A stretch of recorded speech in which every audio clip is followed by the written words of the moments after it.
যে জিন্দেগি সেজদা নাই, যে জীবন মনের ইচ্ছা মতো চলে, এটা মানুষের জীবন না।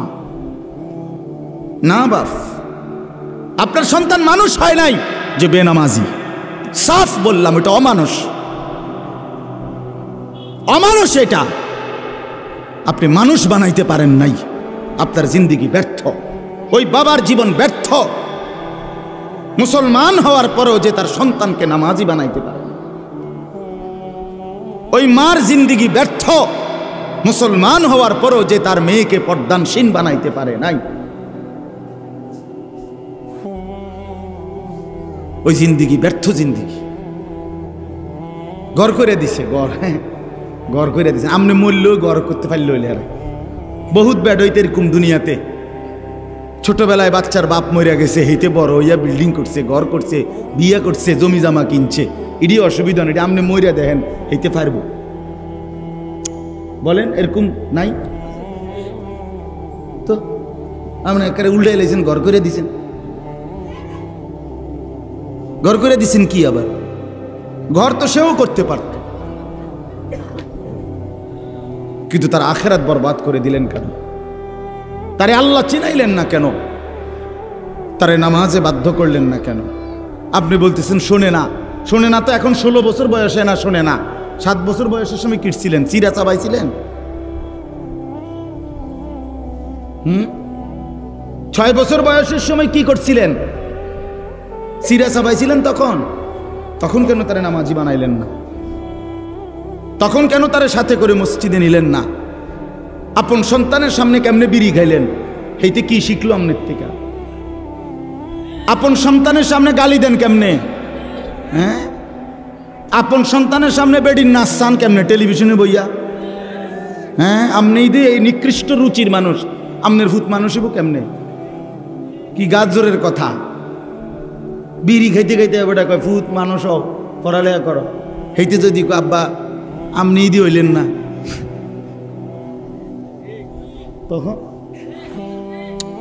তখন কি জবাব কি?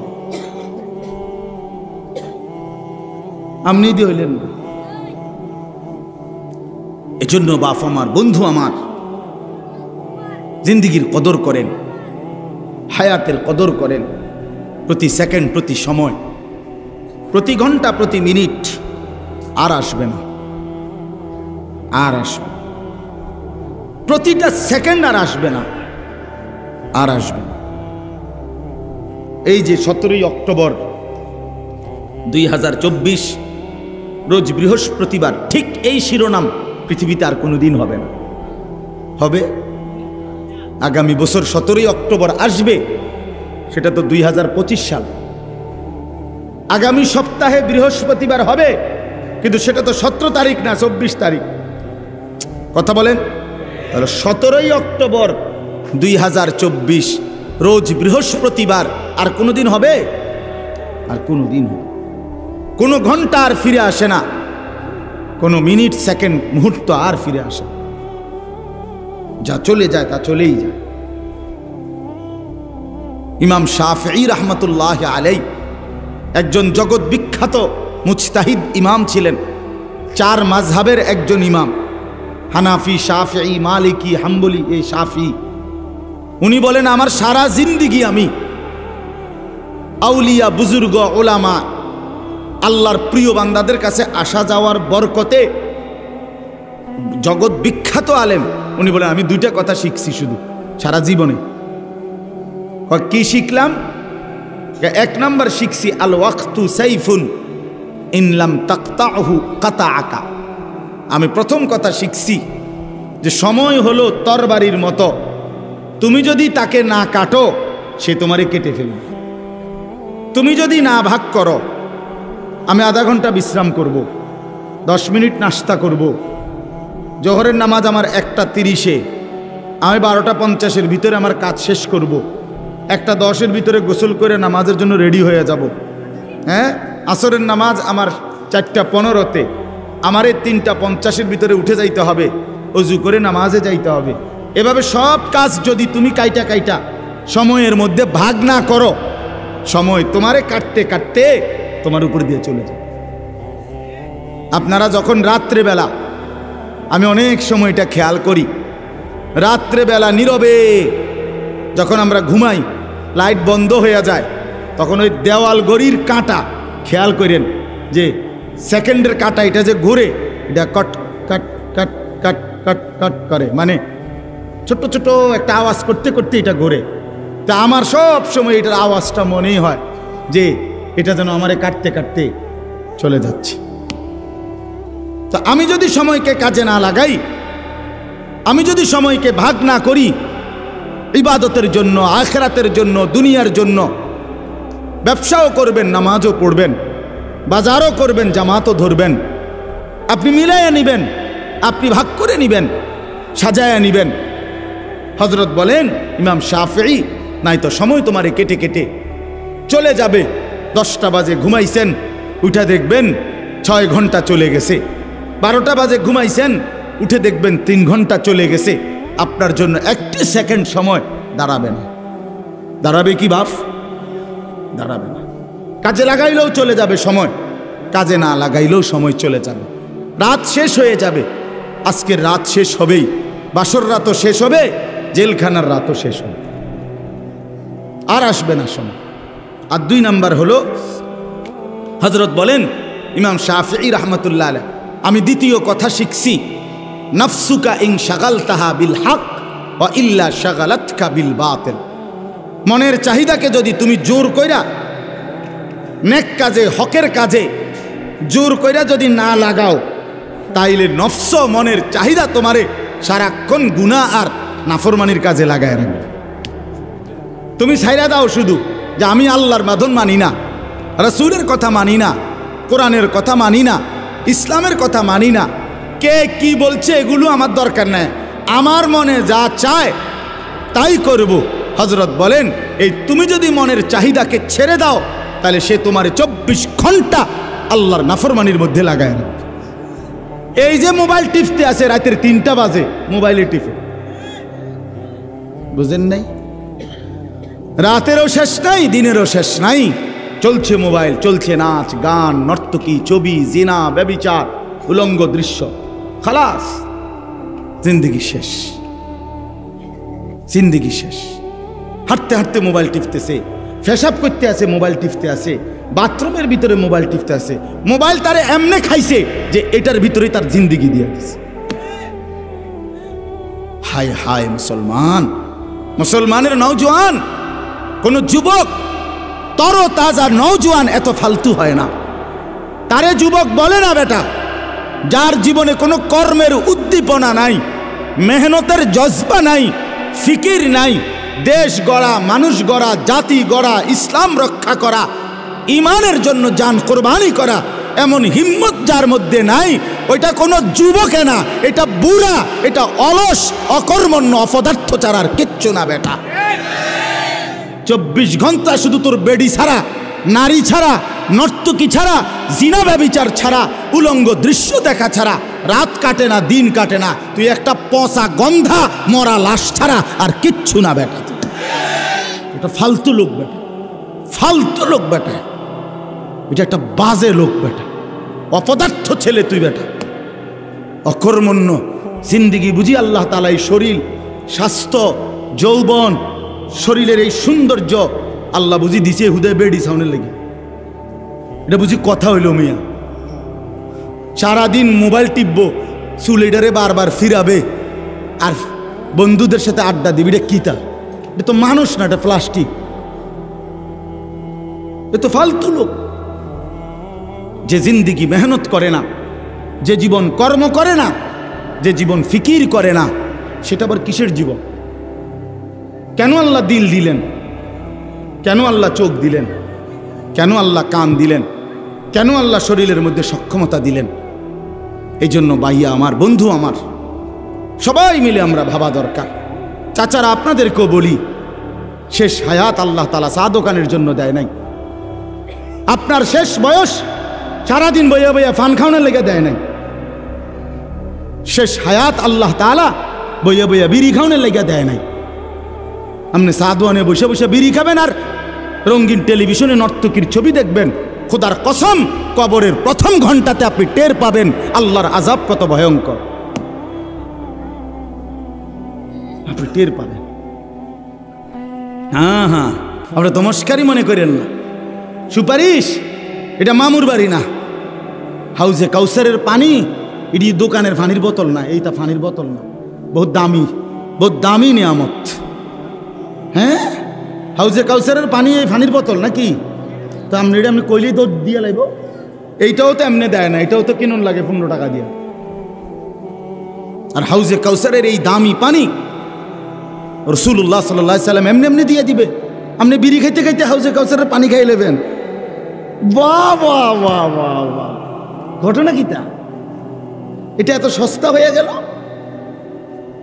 হ্যাঁ, কি ঘটনাটা কি? আখিরাত এত সহজ মনে করলেন? আখিরাত এত কম দামি মনে করলেন? জান্নাত আপনি কি ছোট? জান্নাত কিটা আসলে? 2টা রুম আর একটা বাথরুম নাকি? 2টা রুম আর একটা বারিন্দা, এটা জান্নাত? তো আপনি কি মনে করছেন? এটা কি ভাবছেন? আল্লাহ আমাদেরকে মাফ করে দেন।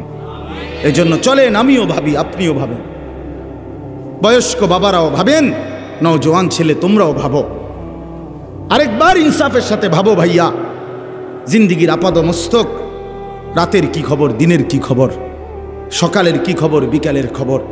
365 দিনে কোনো দিন ফজরের নামাজ পড়তে মন চায় না। আর এই কেমন জানোয়ার জিন্দিগি তুমি গঠন করছো? এ কেমন অমানুষের জিন্দিগি তুমি কাটাচ্ছ?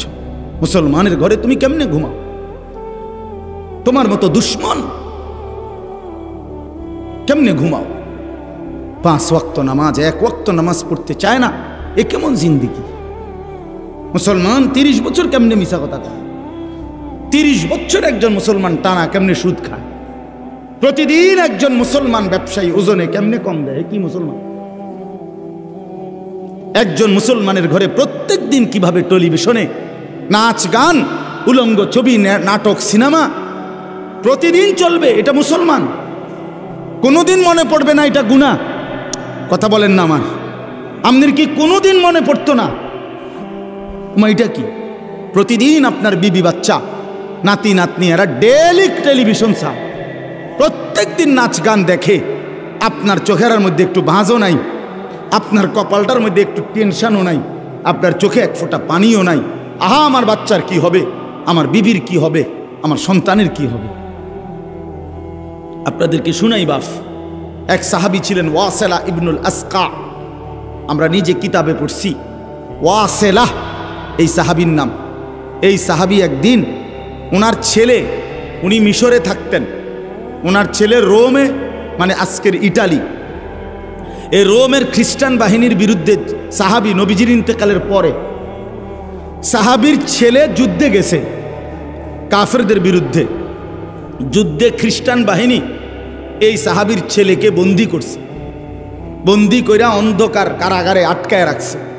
তো ওনার বাকি কাফেলার বাকি সদস্যরা আইসা মিশরে ওনার কাছে এই সংবাদ জানাইছে, আপনার সন্তানকে খ্রিস্টান বাহিনী বন্দী করে অন্ধকার কারাগারে আটকায়া রাখছে। আল্লাহর কসম, আমি নিজে কিতাবে পড়ছি, হযরত ওয়াসিলা এই সাহাবী প্রথম শব্দ চিৎকার দিয়া বলছে, আয় আল্লাহ, তাইলে আমার সন্তান নামাজ পড়বে কেন? অন্ধকার কারাগারে আমার সন্তানকে যে আটকায় রাখছে, ওই নামাজের ওয়াক্ত চিনবে কেমনে, আজান শুনবে কেমনে? ও তো আজান শুনবে না, ওইখানে ওয়াক্ত তো চিনবে না। এরপরে কিতাবে লিখছে এই সাহাবী 5 ওয়াক্ত নামাজের পরে সময়ে, উনি 5 ওয়াক্ত নামাজের টাইমে ওই রোমের দিকে ফিরে উনি বলতেন, ইয়া বুনাইয়া কাদ হানা ওয়াক্তু সালাতিল ফজর, হে আমার সন্তান, ফজরের নামাজের ওয়াক্ত হইছে, ওঠো বাপ, নামাজ পড়ো। ছেলেটা যখন পরবর্তীতে মুক্তি পাইছে, ছেলে তার বাবাকে বলছে, আল্লাহর কসম বাবা, আপনার জবানের প্রতিবারের উচ্চারণ আল্লাহ আমার কানে পৌঁছাইছে, হাজার হাজার মাইল দূরে। এক বাবার প্রথম ফিকির সন্তানের জন্য কি বলেন না কেন? নামাজ। আমার ছেলের নামাজের কি হবে? আরো আশ্চর্য শুনেন, মুসলিম শরীফের হাদিস আছে, নবী সাল্লাল্লাহু আলাইহি সাল্লাম সাহাবীদেরকে একদিন শুনাইছেন যে আল্লাহর এই জমিনে শেষ জামানায় সর্বশ্রেষ্ঠ কাফের, সবচেয়ে বড় কাফের বের হবে। সেই কাফেরের নাম হলো দাজ্জাল, যে 40 দিনে লক্ষ কোটি কোটি মুসলমানের ঈমান নষ্ট করে কাফের বানায় ফেলবে।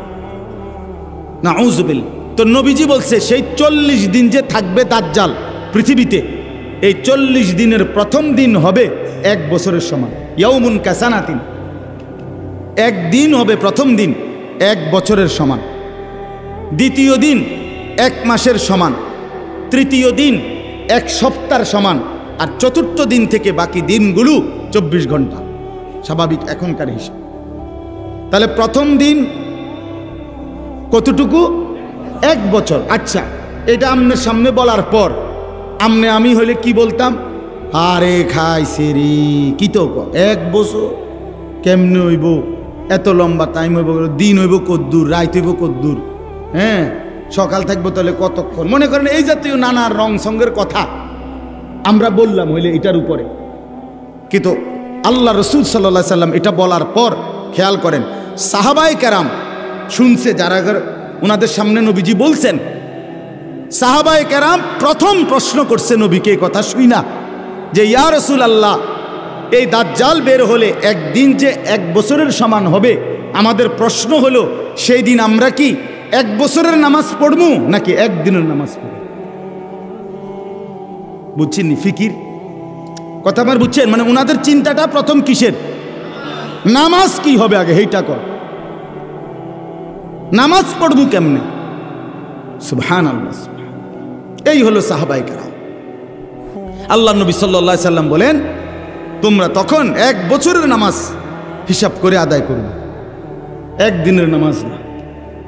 কেমনে হিসাব করবো? আপনি ওই সময় থাকেন তো দেখবেন আলেমরা কেমনে বলে। আমি অচিন্তার কি দরকার? ওই সময় আল্লাহ তাআলা জমিনের মধ্যে ফতোয়া দেওয়ার জন্য, বুঝাইয়া দেওয়ার জন্য উলামায়ে কেরাম রাখবেন। জমিন থাকলে আলেম থাকবে, সূর্য উঠলে আলেম থাকবে, চাঁদ উঠলে আলেম থাকবে। আল্লাহকে ডাকার মতো, আল্লাহকে বুঝানোর মতো ব্যবস্থাপনা থাকবেই। যেদিন উলামা থাকবে না, যেদিন আল্লাহর স্মরণ থাকবে না, আল্লাহর নাম থাকবে না, সেদিন আর সূর্য উঠবে না, চাঁদও উঠবে না। এই জন্য আপনাদের কাছে আমি অনুরোধ করছি, আমার কথাটা আমি বিস্তারিত বুঝাই বলার এটা চেষ্টা করলাম। আমরা যদি আমাদের হায়াত কদর করি, জিন্দিগি কদর করা উচিত। এই যে প্রতিনিয়ত মাহফিল হয়, আমার বাপ মাকসাদ শুধুই কেবল একটা ওয়াজ হইছে, আরও 10 গ্রামে মাহফিল হয়, আমগো গ্রামেও একটা মাহফিল হইছে, এতটুকুই যেন উদ্দেশ্য না হয়। বরং চলেন পরিবর্তনের নিয়তে আল্লাহর কথা শুনি, বলেন ইনশাআল্লাহ। এই কথার থেকেই আমি শুরু করছিলাম।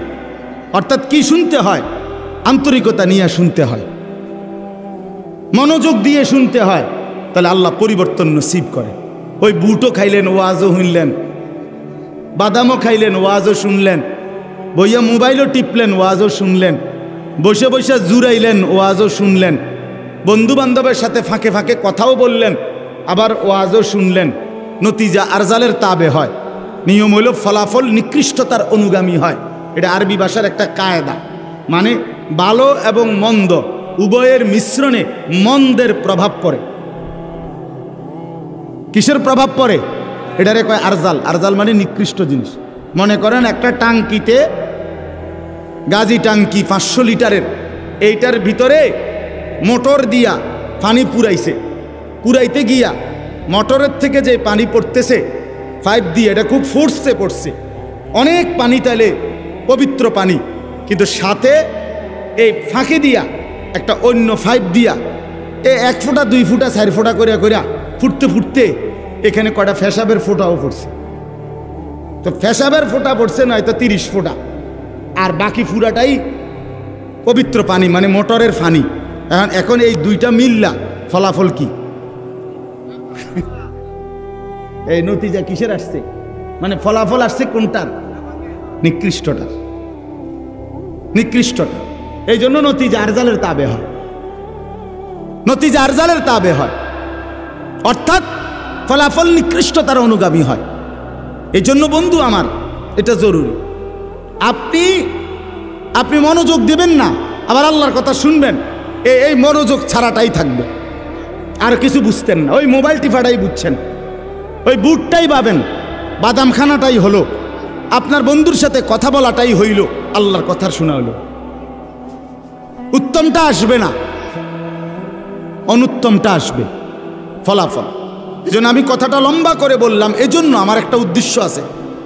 আমি চাই সব সময় প্রত্যেক মুসল্লি নিজ নিজ মহল্লার মসজিদের ইমাম সাহেবের জুমার বয়ান মনোযোগ দিয়ে শুনুক। এটা আমার একটা সাধনা, আমি সব সময় এটা বলি। মসজিদের মুসল্লিরা যদি এক বছরে 52 সপ্তাহ যদি নিজ মহল্লার ইমাম সাহেবের বয়ান মনোযোগ দিয়ে শুনে, বিশ্বাস করেন ধীরে ধীরে জিন্দিগি বদলায় যাবে। এতদিন শোনার পরও আপনার কোনো লড়াচড়া হয় না, আপনি কিতা শুনলেন?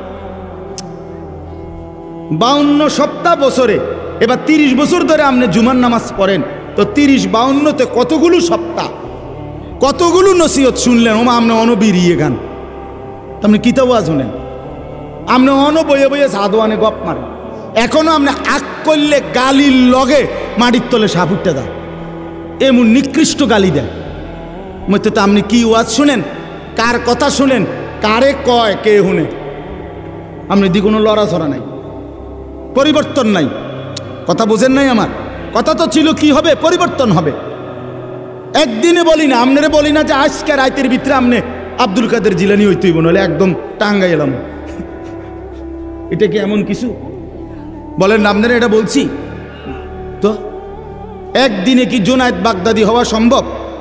জুনায়েদ বাগদাদি নিজে হইছিনি একদিনে, তো আপনি হইবেন কেমন? তাহলে বিষয়টা তো এটা না, বিষয়টা হলো মনোযোগী হওয়া, চেষ্টা করা, আমলের জন্য আগানো। ধীরে ধীরে আগাইলে আল্লাহ তাআলা বরকত দেবে।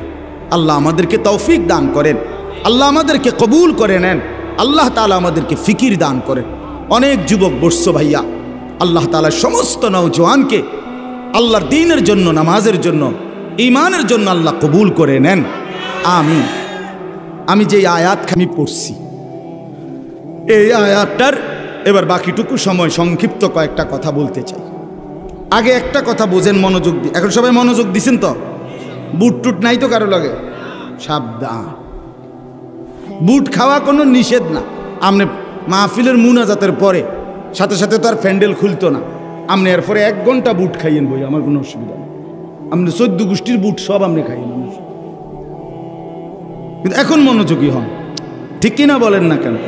ইনশাআল্লাহ এরপরে ওলামায়ে কেরাম বয়ান করবে, আমার শায়েখ বয়ান করবে, আপনারা মনোযোগ দিয়ে শুনে মুনাজাত করে এরপরে যাবেন, বলেন ইনশাআল্লাহ। তো দেখেন, এই আয়াত বুঝাইবার জন্য আমি আগে 2টা কথা বলি।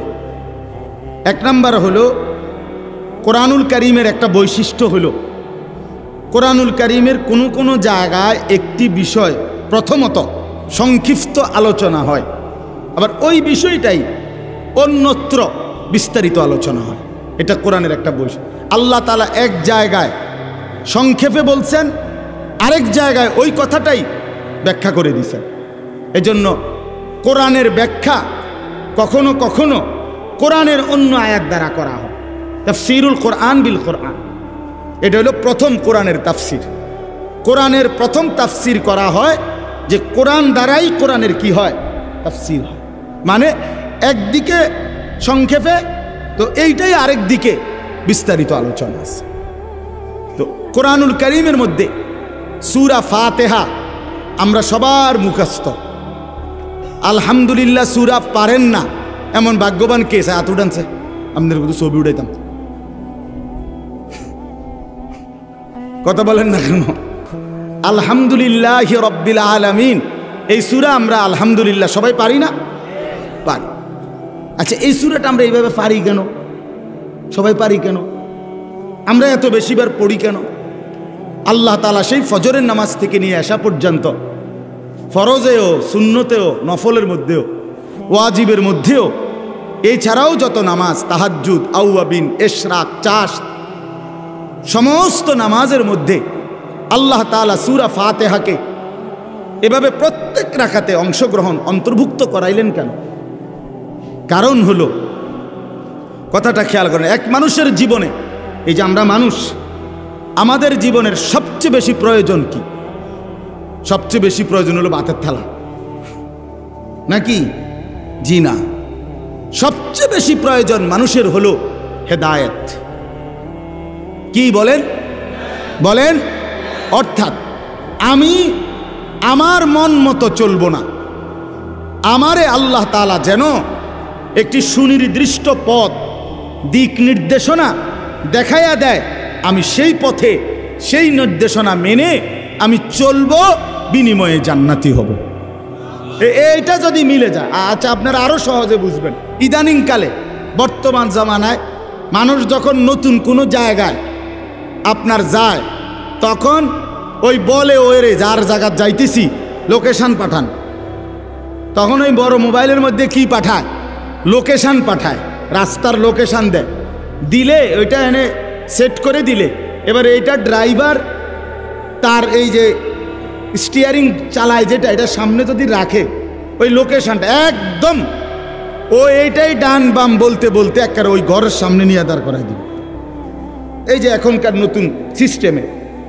তাইলে আমি যদি একটা লোকেশন পেয়ে যাই, তাহলে আমার জন্য খুব আরাম হয়, ঠিক কি না বলেন? আরও বলেন, মনে করেন যেমন আমার এখন আরেক জায়গায় বয়ান আছে আজকে, তো ওই বয়ানে যাওয়ার জন্য এখানে একজন ভাই আসছে আমারে নেওয়ার জন্য। তার মানে উনি আমার গাড়িতে বসলে তো আমার ড্রাইভাররে উনি ডাইন বাম বলে দিবে, ঠিক কিনা বলেন না কেন? তাহলে আর আমার আর প্রতি ঘাটে ঘাটে গিয়া জিগানের আর দরকার নাই, রাহবার আছে। এবার ড্রাইভারে তারে জিজ্ঞাসা করে করে সেই বলে দিবে গন্তব্য ডানে বামে সামনে। এই তাহলে এই হেদায়েত পাওয়া, পথ পাওয়া, দিক নির্দেশনা পাওয়া, এটা জীবনের সবচেয়ে বেশি দরকার। আল্লাহ তাআলা যদি এই দৌলত কাউকে দেয়, আল্লাহর কসম তাকে আল্লাহ সর্বশ্রেষ্ঠ দৌলত দিয়েছে, সর্বশ্রেষ্ঠ। যে আল্লাহ আমি এলোমেলো চলতে চাই না, আমি মন মতো চলতে চাই না, মন মতো চললে আমি পথ পাবো না, আমি রাস্তা পাবো না, আমি আপনাকে পাবো না, আমি আখিরাত পাবো না, আমি জান্নাত পাবো না। এই জন্য মানুষের জীবনের সবচেয়ে বড় চাওয়া আল্লাহর কাছে, সেটা হলো হেদায়েত। আল্লাহ আমার একটা লোকেশন দেন, হেদায়েত দেন, আমারে রাস্তা বলে দেন, আমারে পথ দেখায় দেন, আমারে আমার জিন্দেগির নির্দেশনা দিয়ে দেন। এইটা হলো হেদায়েত। তো কোরআনুল কারীমের সূরা ফাতিহা আল্লাহ তাআলা আমাদেরকে এতবার পড়ায়, মূলত এটার উদ্দেশ্য হইল যে আল্লাহ বুঝায়, বান্দা তোমার জীবনে ভাত মাছ চাল ডালের কথা তুমি না বললেও আমি দিতাম, এটা এতবার বলার কিছু নাই। বরং তোমার জন্য সবচেয়ে বড় দরকার হলো এখান থেকে নিয়ে জান্নাত পর্যন্ত পৌঁছার যে লোকেশন, যেই হেদায়েত, যেই নির্দেশনা, এটা তোমার বড় দরকার। তুমি এইটাই আমার কাছে বারবার বারবার সকাল থেকে নিয়ে রাত পর্যন্ত চাইতে থাকো। এই ব্যবস্থা হিসাবে আমি আল্লাহ সূরা ফাতিহা দিলাম, যে সূরা ফাতিহার মূল দোয়াই হলো ইহদিনাস সিরাতাল মুস্তাকিম, ইহদিনাস সিরাতাল মুস্তাকিম। সেই সকাল ভোর থেকে শুরু করলাম, রাত তাহাজ্জুদ গভীর রজনী পর্যন্ত পড়তেই থাকলাম, যেন আল্লাহকে বললাম, আল্লাহ এটা আমার সবচেয়ে বেশি দরকার, সিরাতে মুস্তাকিম, সরল সঠিক পথ, যে পথে চললে, যে পথে হাঁটলে, যে পথে জিন্দেগি চালাইলে আখিরাত মিলবে, জান্নাত মিলবে, আপনার সন্তুষ্টি মিলবে, আপনার জান্নাত মিলে যাবে, ওইটাই আমার বেশি দরকার। আমারে এমন একটা লোকেশন দেন, আমারে একটা হেদায়েত দেন, সিরাতে মুস্তাকিমের রাস্তা বলে দেন। এইটা যদি আল্লাহ গ্রহণ করে, যা বান্দা এতবার বলছো আমি দিলাম, তো বান্দা কামিয়াব, বান্দা কামিয়াব, বান্দা কামিয়াব। এজন্য সিরাতে মুস্তাকিমের দোয়া একটি নিরাপদ রাস্তা, একটি সুন্দর রাস্তা, একটি সরল রাস্তা, যে রাস্তা পৌঁছবে কই পর্যন্ত? জান্নাত পর্যন্ত। বলেন না কই পর্যন্ত? জান্নাত পর্যন্ত। সেই রাস্তা আল্লাহর কাছে চাওয়া, এটাই হলো মোমেনের, ইমানদারের সবচেয়ে বড় চাওয়া। এই জন্য আল্লাহ আমাদেরকে দিয়ে সূরা ফাতিহা প্রত্যেক রাকাতে রাকাতে পড়াইতেছেন, কখনো ইমামের মাধ্যমে, আর আলাদা পড়লে নিজের মাধ্যমে। কিন্তু সূরা ফাতিহা ইমাম সাহেব কোক আর মুক্তাদি কোক সূরা ফাতিহা বলতে হবে কি না বলেন? আচ্ছা, এখন আসেন ইহদিনাস সিরাতাল মুস্তাকিম। আমি আল্লাহর কাছে বললাম আমার সবচেয়ে বেশি দরকার আল্লাহ হেদায়েত, জান্নাতের রাস্তা আমার এখান থেকে নিয়ে ওই পর্যন্ত। এখন আমি এখান থেকে নিয়ে জান্নাতে যাইতে চাই, কি কি করতে হবে, কেমনে কেমনে যাইতে হবে, এটাই হেদায়েত, সিরাতে মুস্তাকিম।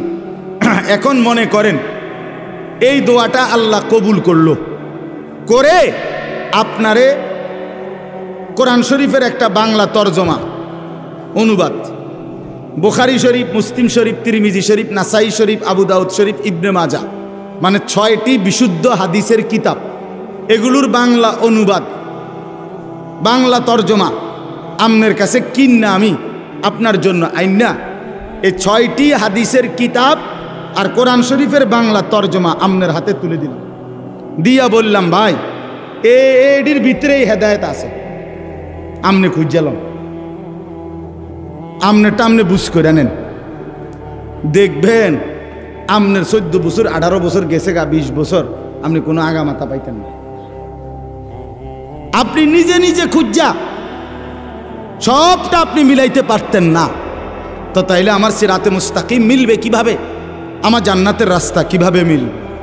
তখন যেন কথা খেয়াল করেন পরের আয়াত সিরাতাল্লাযীনা আনআমতা আলাইহিম, এর পরের আয়াত এটা কিনা অর্থ হইল আল্লাহ সিরাতে মুস্তাকিম মানে সরল রাস্তা, হেদায়েত আপনি তো আমারে দিবেন, তবে আমারে আমার হাতে দিয়ে দিলে হইতো না যে তুমি এডির থেকে টকায় খুঁজা নাও, তাইলে আমি পারতাম না, বরং আপনি আমার আগে যাদেরকে সিরাতে মুস্তাকিম দিছেন এমন নেককার, এমন নেয়ামত প্রাপ্ত বান্দা আপনার যারা, এমন কাউরে আমারে মিলাইয়া দেন, আমি যেন এমন একজন প্রিয় বান্দা পেয়ে যাই, আপনার একজন পছন্দের বান্দা পেয়ে যাই, যাকে আপনি দয়া করে হেদায়েত দিছেন, ওরে যদি আমি মিলে যাই তাহলে আমি তার পিছনে পিছনে চলে আমিও সেই জান্নাতের রাস্তা, হেদায়েতের রাস্তায় চলে যাব। এটা হলো দ্বিতীয় আয়াতের অর্থ, সিরাতাল্লাযীনা আনআমতা আলাইহিম। আল্লাহ আমি যেই সিরাতে মুস্তাকিম সরল সঠিক রাস্তা চাচ্ছি, আমি এটা একা পারতাম না, আপনি আমার আগে আমার সামনে আপনি আমার আগে যাদেরকে হেদায়েত দিছেন তাদের কাউকে আমারে মিলায় দেন, দেখায় দেন, আমি তার পিছনে চলবো, হেদায়েতের রাস্তা পাবো, জান্নাতও পেয়ে যাব। আচ্ছা, এখন ওই যে বললাম সিরাতাল্লাযীনা আনআমতা আলাইহিম, আল্লাহর কাছে আমি বললাম আল্লাহ আপনার নিয়ামত প্রাপ্ত বান্দাদের রাস্তা আমারে দেখায়া দেন, আমারে মিলায়া দেন।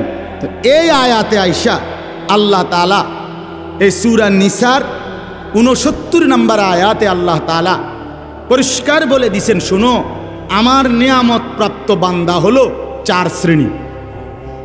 কয় শ্রেণী? 1 মিনান নাবিয়িন, সমস্ত নবীগণ। 2 অস-সিদ্দিকিন, সমস্ত নবীদের পরে উম্মতের মধ্যে সর্বশ্রেষ্ঠ ইমানদার যে, তারে বলে সিদ্দিক, যেমন আবু বকর সিদ্দিক। এজন্য মনে করেন ওই আদম আলাইহিস সালাম থেকে নিয়ে আমাদের নবী পর্যন্ত লাইন ধরছে, এরপরে উম্মতের লাইন, এরপরে নবীজির পিছনে উম্মতের প্রথম যে ব্যক্তি লাইনে দাঁড়াবে তিনি আবু বকর সিদ্দিক রাদিয়াল্লাহু তাআলা আনহু। এই সিদ্দিক মুহাদ্দিসিনে কেরাম, মুফাসসিরিনে কেরাম অনেকে বলেন সমস্ত সাহাবায়ে কেরাম সিদ্দিক। আল্লাহ তাআলা নবীদের পরে উনাদেরকে সবচেয়ে মর্যাদাবান করেছেন। তো আল্লাহ বলেন সমস্ত নবীগণ আমার নিয়ামত প্রাপ্ত বান্দা, সমস্ত সিদ্দিক যারা নবীদের পরে উম্মতের মধ্যে সর্বশ্রেষ্ঠ সিদ্দিক, তাদেরকে বলে তারা আমার নিয়ামত প্রাপ্ত বান্দা। 3 নম্বর অশুহাদা, সমস্ত শহীদগণ যারা আমার দ্বীনের জন্য জান বাজি রেখে নিজেদের কলিজার খুন জীবন দিয়ে দিছে, শহীদগণ। 4 নম্বর সালিহিন, আমার নেককার বান্দা, কারা প্রকাশ্যে এবং গোপনে, একাকী এবং সবার মাঝে, সর্বাবস্থায় যারা আল্লাহর হুকুম বিধান পালন করে তাদেরকে বলে সালিহিন, নেককার। ও মানুষের সামনে তো আপনি জিমায় কুমায় বুঝেন না কথা? আপনি কারে মনোজন একারে বুজুর্গি বাইয়া ফুটতে আছে, কিন্তু একলা হইলে দিন মানে না, পূর্ণ শরীয়ত মানে না। সেটা আমিও হইতে পারি, যেই হইতে পারি, এমন হইলে হবে না। যার রাত দিন বরাবর, যার আলো অন্ধকার বরাবর, যার একাকী প্রকাশ্য বরাবর, যার মসজিদে ইবাদত যেমন আল্লাহর হুকুম মতো, তার বাজারের ব্যবসাও আল্লাহর হুকুম মতো। কথা বুঝছেন কি না বলেন? সর্বাবস্থায় সব হালাতে আল্লাহর হুকুমের উপরে যে নির্ভর করে থাকে তারে বলে সালেহীন, নেককার, আল্লাহর প্রিয় বান্দা, আল্লাহ ওয়ালা।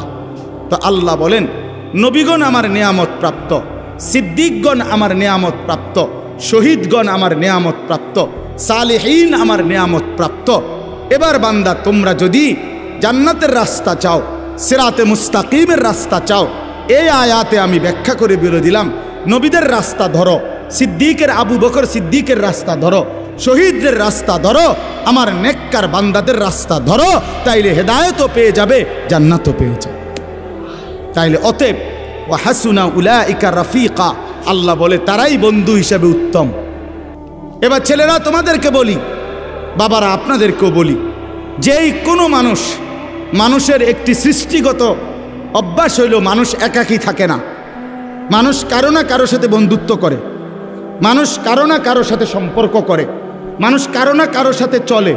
একলা মানুষের ভাল লাগে না, ঠিক কি না বলেন না কেন? তাহলে যে কেউই যে কারো সাথে চলে, আল্লাহ তাআলা বলেন ওয়া হাসুনা উলাইকা রাফিকা, এই চার শ্রেণী হলো উত্তম বন্ধু। আল্লাহ তাআলা বলেন অতএব সঙ্গী যদি বানাও তো তাদেরকে বানাবা নবীর পথে চলে যারা, সিদ্দিকের পথে চলে যারা, শহীদের রাস্তায় চলে যারা, সালেহীনদের রাস্তায় চলে যারা, তারাই হলো মূলত বন্ধু, তারাই হলো মূলত সঙ্গী।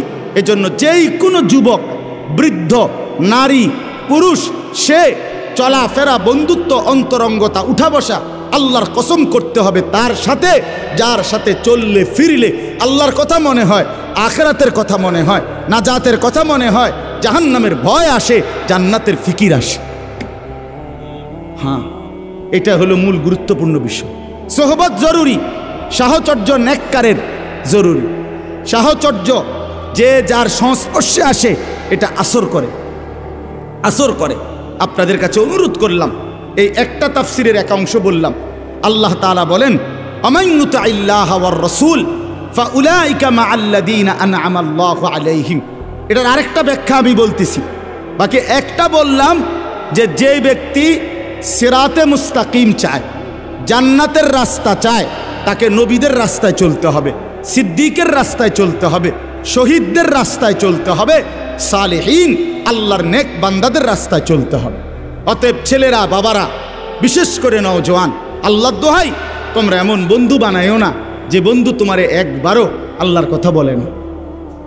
বিকাল 3টা বাজে আড্ডা দিতে শুরু করলা একসাথের বন্ধুরা, রাতের 11টা পর্যন্ত 8 ঘন্টায় ওই তোমারে আসর, মাগরিব, এশা 3 ওয়াক্ত নামাজের সময় চলে গেল, একটা বার তোমারে সে নামাজের কথা বলল না। তোমার সাথে একটা ছেলে, কারো মুখে একটাবার আল্লাহর নাম বের হলো না।